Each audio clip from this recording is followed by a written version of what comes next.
Hello everyone and welcome back to AFL This Week. This is the series where I bring to you guys the crazy things that has happened in the AFL over the course of the week. Now, to kickstart this video, what has been going on in Australia over the course of the week? For starters, the F1 season opener was held in Melbourne, and it was a good weekend for McLaren driver Lando Norris as he finished the race first in front of Max Verstappen.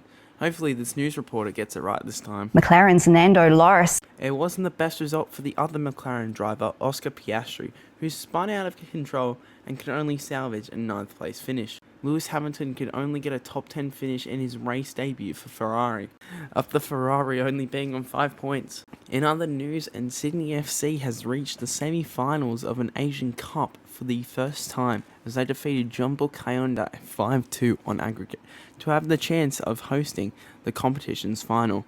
What an amazing achievement for the Sydney-based side. Now the AFL season has probably started as Richmond hosted Carlton in the traditional season opener at the MCG. Going into this game, Richmond were $15 to win this game. And I mean, who would think they would win? They finished last season in 18th spot and half their squad legally cannot drive 110 kilometers per hour.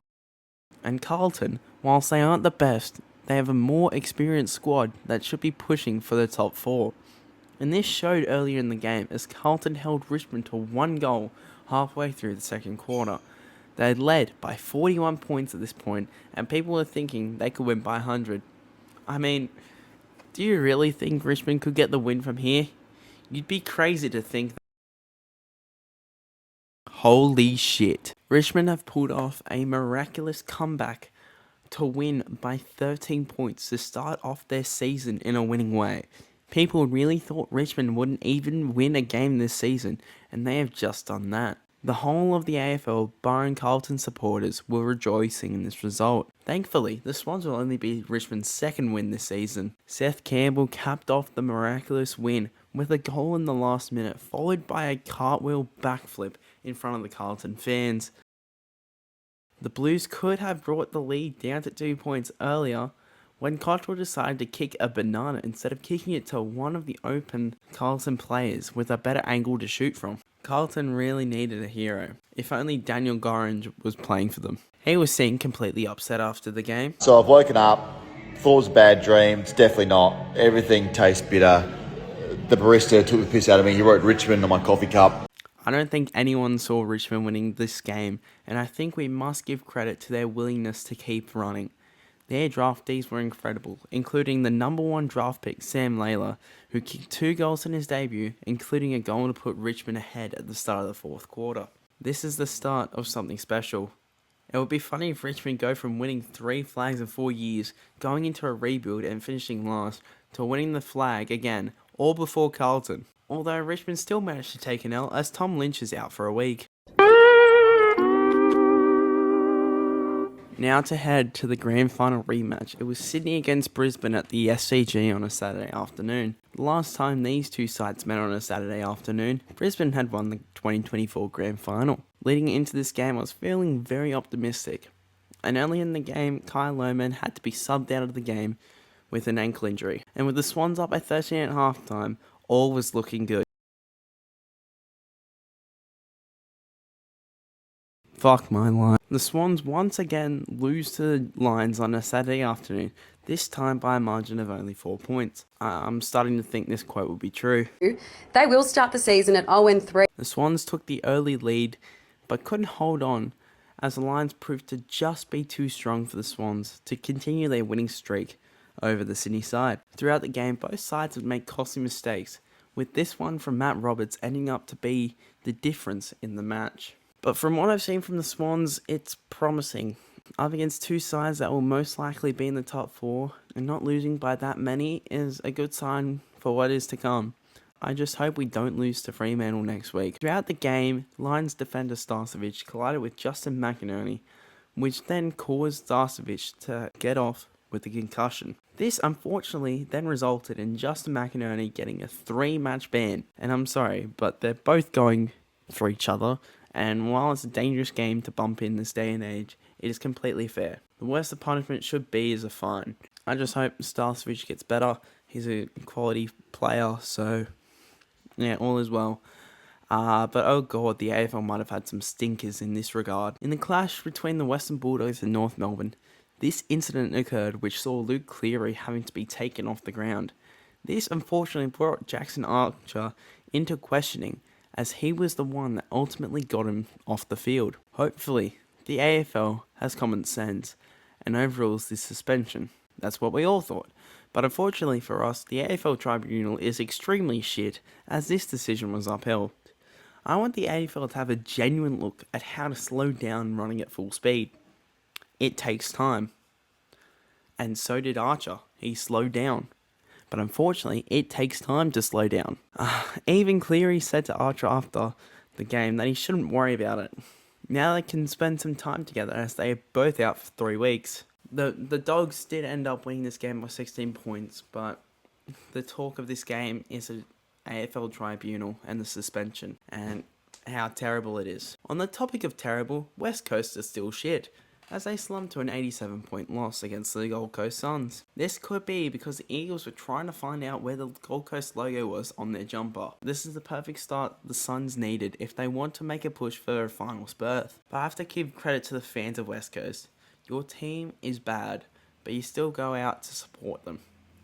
I really hope they can get back into form in this season, maybe next season, because their fans really deserve it. On Friday night, the Hawks hosted Essendon at the MCG. The Bombers started this game off on a good note, as debutant Isaac Kako kicked the first goal of the game and the first of his career. But that was all the highlights Essendon had in the first quarter, as the Hawks took control of the quarter and of most of the game. The Hawks ended up winning this match by 26 points, but there was a bit of controversy with the umpiring. Some terrible decisions like this, and then this deliberate call. Yes, I do agree, it probably is deliberate, and people can understand that it might be, but it's the fact that it isn't punished on a regular basis, and a bit of the calls went Hawthorn's way that probably shouldn't have. The Hawks didn't get away from this game without taking an L though, as Scrimshaw is now out for 3 weeks. It probably should be more considering what Archer got. And everyone was laughing at Essendon. Probably until Carlton tried to join into the party, and then everyone probably stopped laughing at Essendon and started laughing at Carlton. Geelong hosted Fremantle at GMHBA on the first game of the Saturday, and things looked good for the Victorian side. Everything was going their way. They were accurate, got every first ball, and Fremantle could not kick straight. A 76-22 lead at halftime, and surely the game was out of reach for Fremantle, right? Right? Apparently not, as Murphy Reid decided to kick 4 goals in 5 minutes to bring the margin down to 21 points at 3/4 time. Oh my, they're about to come back against Geelong, and Carlton won't have been the biggest bottlers of the round. That last quarter performance from Geelong killed the game off, as they start the season off in the right way.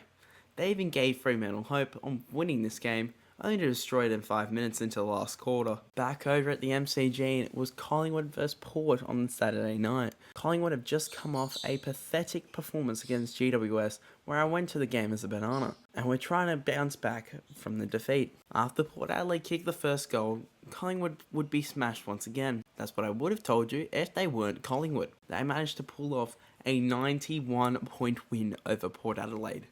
The only thing worse than Port's performance was my tips this round, as they were shocking. Dan Houston played his first game for the Pies, and it was against his former side, and he really proved himself to be one of the best pickups of the off-season. Another person that proved himself was Tim Membry, who definitely improved from his performance in opening round for Port, and the positive is that there weren't that many negatives from this match. Over to the Sunday games, and Adelaide absolutely dominated the Saints at the Adelaide Oval, as they won by 63 points with a dominant display from their players all round. Saints player Jack McRae played his 250th game of AFL football, and also his first game for the Saints. He was everywhere for the Saints. Unfortunately for them, they need more than one person to actually play for them. And the last game that I haven't talked about is at the MCG, the clash between Melbourne and GWS. There was approximately just over 20,000 at the G for this game. There are probably 3 reasons to this. 1, the weather was bad. 2, the F1 was on the same day, or 3, Melbourne just have no fans. Either way, most people missed out on an amazing game to watch live. Melbourne debutant Matthew Jefferson kicked the first goal of his career in the first 15 seconds of this match, and Christian Petrarca came back from being injured and lit up the midfield. Surely Melbourne could get the job done here. Oh wait, the Giants are pretty good at the MCG now. In his footy career, the kick is only 40 metres. It has to be a goal. It is a goal. It's a goal. Keith's got it. Lockie Keith clutched up for the Giants, kicking the winning goal to keep the Giants on top of the AFL ladder after round 1. And you know what's funny is last 3 times these two sides have played each other, the Giants have won those games by 3 points or under. Melbourne fans are very livid that they just cannot seem to beat the Giants. Joking. Not another one? Oh, for God's sake, I can't stand this. Now onto the videos of the week, and unfortunately there is only just one. Let's just have a look at it.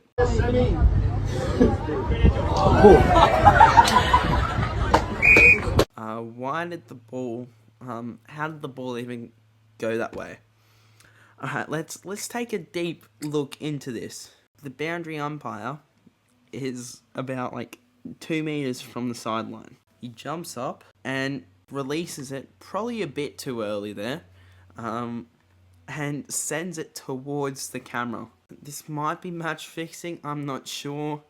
Maybe just a bit unlucky. He's probably got sunscreen in his hands, so his hands are probably slippery. It might be water too.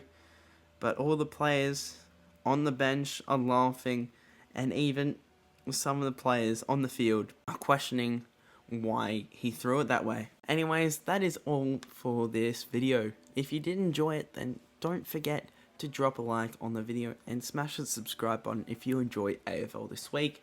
Unfortunately, there won't be a video of AFL this week. Next week, as I'm caught up in school assignments and exams, so expect one in 2 weeks' time. Anyways, I'll see you guys all in my next video. Okay, bye.